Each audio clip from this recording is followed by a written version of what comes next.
Hello Mark, my name is Tina. My number is 15. I'm a sophomore at NCUE. Today, I'm going to read a speech called Feats of Memory Anyone Can Do by Joshua Foer. I'd like to invite you to close your eyes. Imagine yourself standing outside the front door of your home. I'd like you to notice the color of the door, the material that it's made out of. Now visualize a pack of overweight nudists on bicycles. Later, they are competing in a naked bicycle race, and they are headed straight for your front door. I need you to actually see this. They are pedaling really hard.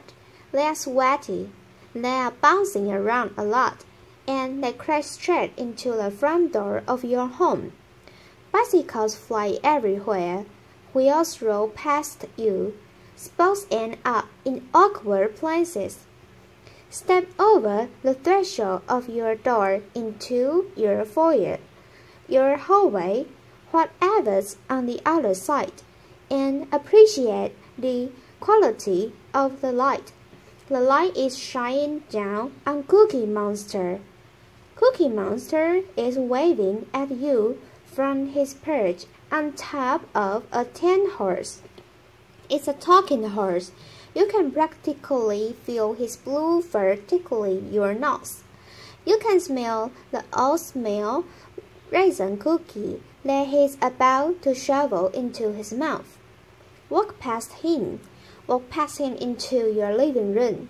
In your living room, in full imaginative broadband, picture Britney Spears. She is scantily clad. She is dancing on your coffee table, and she is singing "Hit Me Baby One More Time," and then follow me into your kitchen. In your kitchen, the floor has been paved over with a yellow brick road, and out of your oven are coming towards you Dorothy, the Tin Man, the Scarecrow, and the Lion from the Wizard of Oz, hand in hand, skipping straight towards you. Okay, open your eyes. I want to tell you about a very bizarre contest that is held every spring in New York City. It's called the United States Memory Championship, and I had gone to cover this contest a few years back as a science journalist, expecting, I guess, that this was going to be like the Super Bowl of servants. This was a bunch of guys and a few ladies, widely varying in both age and hygienic upkeep. Later, they were memorizing hundreds of random numbers, looking at the land just once. They were memorizing the names of thousands and thousands and thousands of strangers. They were memorizing entire poems in just a few minutes. They were competing to see who could memorize the order of a shuffled pack of playing cards the fattest. I was like, this is unbelievable. These people must be freaks of nature. And I started talking to a few of the competitors. This is a guy called Ed Cook, who had come over from England, where he had one of the best child memories, and I said to him, "Ed, when did you realize that you were a servant?" And Ed was like, "I'm not a servant. In fact, I have just an average memory." Everybody who competes in this contest will tell you that they have just an average memory. We've all trained ourselves to perform these utterly miraculous feats of memory using a set of ancient techniques invented 2,500 years ago in Greece. The same techniques that Cicero used to memorize his speeches, the medieval scholars had used to memorize entire books. And I said, "Wow, How come I never heard of this before? And we were standing outside the competition hall, and Anne, who is a wonderful, brilliant, but somewhat eccentric English guy, says to me, "Josh, you're an American journalist. Do you know Britney Spears?" I'm like, "What? No? Why?" "Because I really want to teach Britney Spears how to memorize the order of a shuffled pack of playing cards on U.S. national television. It will prove to the world that anybody can do this." Later, I was like, "Well, I'm not Britney Spears, but maybe you could teach me. I mean, you've got to start somewhere, right?" And that was the beginning of a very strange journey for me. I ended up spending the better part of the next year not only training my memory, but also investigating it, trying to understand how it works, why it sometimes doesn't work, and what its potential might be. And I met a host of really interesting people. This is a guy called EP. He's an amnestic who had very possibly the worst memory in the world. His memory was so bad that he didn't even remember he had a memory problem, which is amazing, and he was this incredibly tragic figure. But he was a widow into the extent to which our memories make us who we are. At the other end of the spectrum, I met this guy, this is Kim Peek. He was the bassist for Dustin Hoffman's character in the movie Rain Man, who spent an afternoon together in a Salt Lake City public library memorizing phone books which were scintillating. Later, and I went back and I read a whole host of memory treatises. Treatises written 2,000 plus years ago in Latin, in antiquity, and then later in the Middle Ages, and I learned a whole bunch of really interesting stuff. One of the really interesting things that I learned is that once upon a time, this idea of having a trained, disciplined, cultivated memory was not nearly so alien as it would seem to us to be today.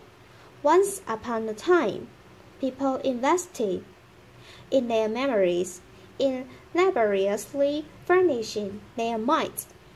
Over the last few millennia, we've invented a series of technologies, from the alphabet to the scroll, to the codex, the printing press, photography, the computer, the smartphone, that have made it progressively easier and easier for us to externalizing our memories, for us to essentially outsource this fundamental human capacity.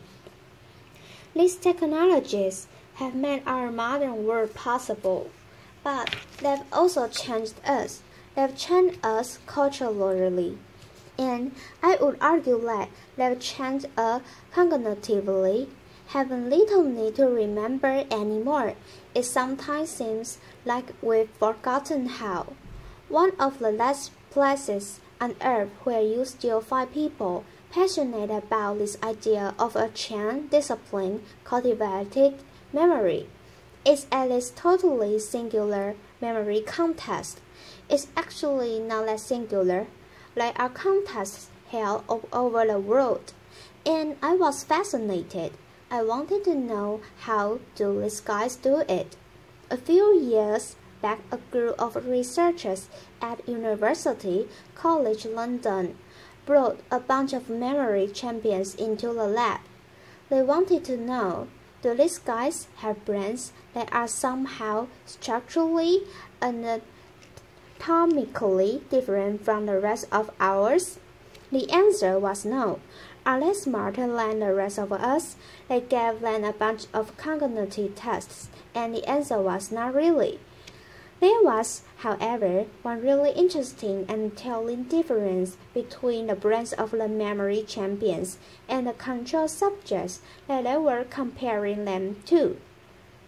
When I put these guys in an fMRI machine, scanned their brains while they were memorizing numbers and people's faces, and pictures of snowflakes, they found that the memory champions were lighting up different parts of the brain than everyone else.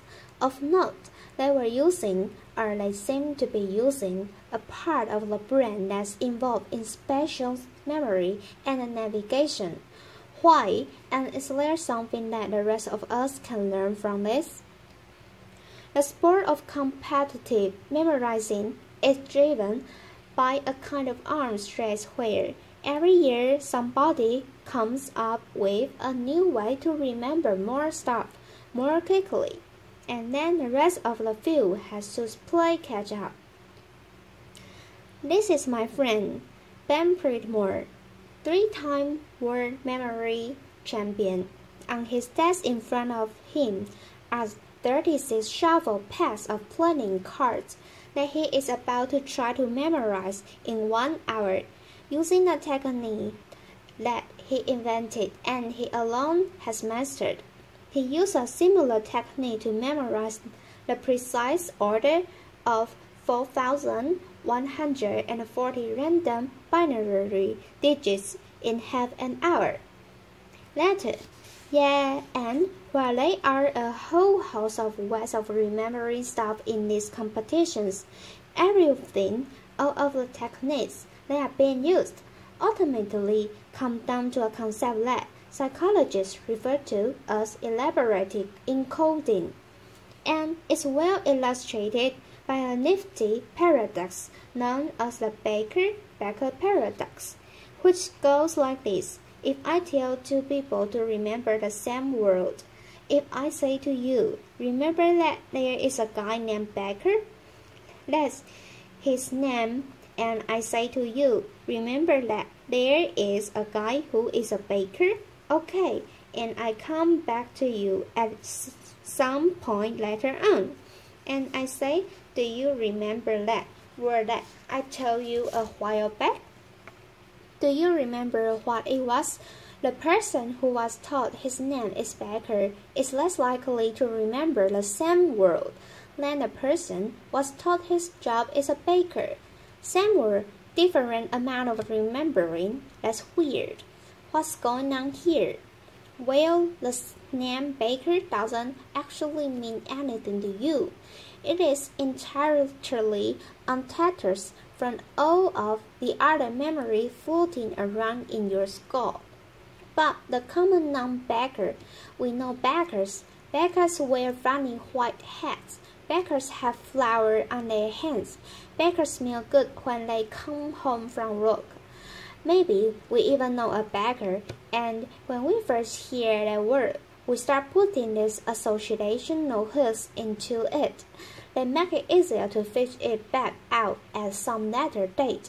The entire art of what is going on in these memory contests, and the entire art of remembering stuff better in everyday life, is figuring out ways to transform capital B bakers into lowercase b bakers, to take information that is lacking in context, in significance, in meaning, and transform it in some way so that it becomes meaningful in the light of all the other things that you have in your mind. One of the more elaborate techniques for doing this dates back 2,500 years to ancient Greece. It came to be known as the memory palace. The story behind its creation goes like this. There was a boy called Simonides who was attending a banquet. He was actually the higher entertainment because back then, if you wanted to throw a really splendid party, you didn't hire a DJ, you hired a poet, and he stands up, delivers his point from memory, was out the door, and at the moment he does, the banquet hall collapses, kills everybody inside. It doesn't just kill everybody, it mangles the bodies beyond all recognition. Nobody can say who was inside. Nobody can say where they were sitting. The bodies can be properly buried, is one tragedy compounding another. Simonides, standing outside, the sole survivor amid the wreckage, closes his eyes and has this realization, which is that in his mind's eye he can see where each of the guests at the banquet had been sitting, and he takes the relatives by the hand and guides them each to their loved ones amid the wreckage. What Simonides figured out at that moment is something that I think we all kind of intuitively know, which is that as bad as we are at remembering names and phone numbers, and word-for-word instruction from our colleagues, we have really exceptional visual and spatial memories. If I ask you to recount the first 10 words of the story that I just told you about Simonides, chances are you would have a tough time with it. But I would wager, what if I ask you to recall who is sitting on top of the talking 10 horse in your foyer right now? You would be able to see that. The idea behind the memory palace is to create these imagined elephants in your mind's eyes and populate it with images of the things that you want to remember. The crazier, weirder, more bizarre, funnier, raunchier, stinkier the image is, the more unforgettable it's likely to be. This is advice that goes back to 2,000 plus years to the earliest Latin memory treatises. So, how does this work? Let's say that you've been invited to TED Center Stage to give a speech, and you want to do it from memory, and you want to do it the way that Cicero would have done it if he had been invited to TED Rome 2,000 years ago.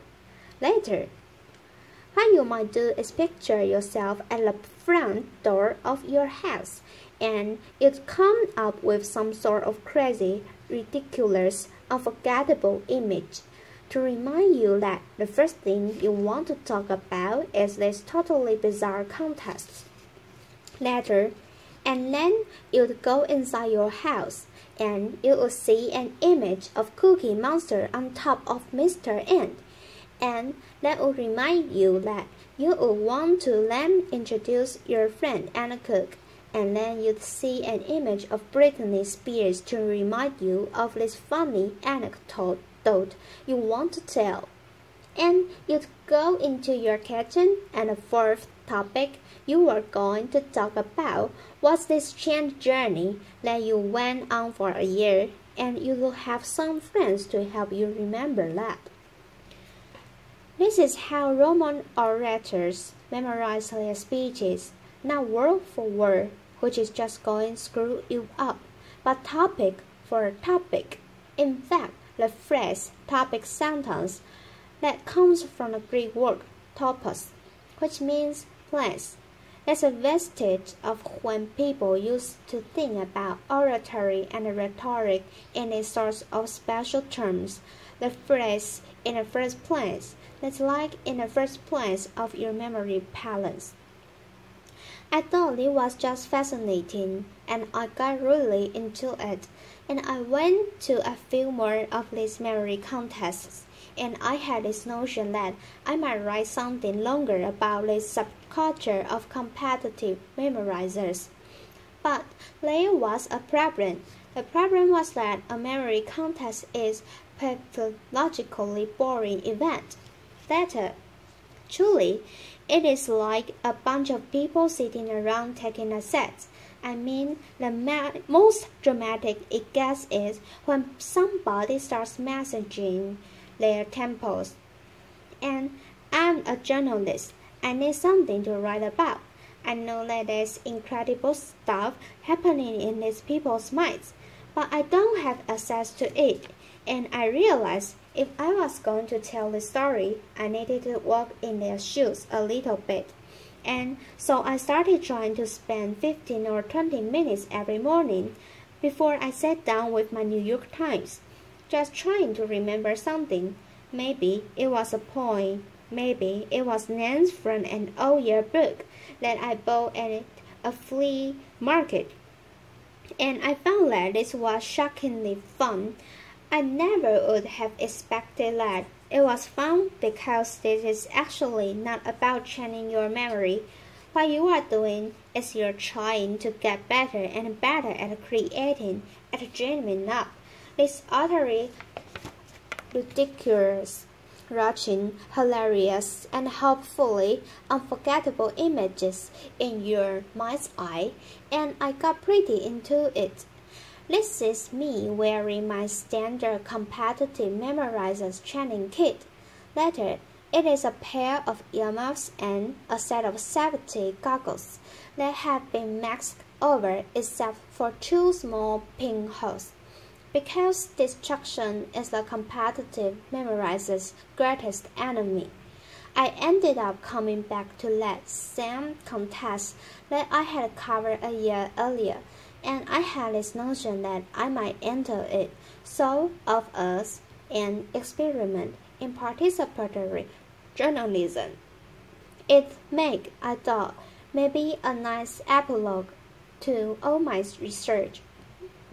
Problem was the experiment went haywire. I won the contest later, which really wasn't supposed to happen. Applause. Now, it is nice to be able to memorize speeches and phone numbers and shopping lists, but it's actually kind of beside the point. These are just tricks. They work because they are based on some pretty basic principles about how our brains work.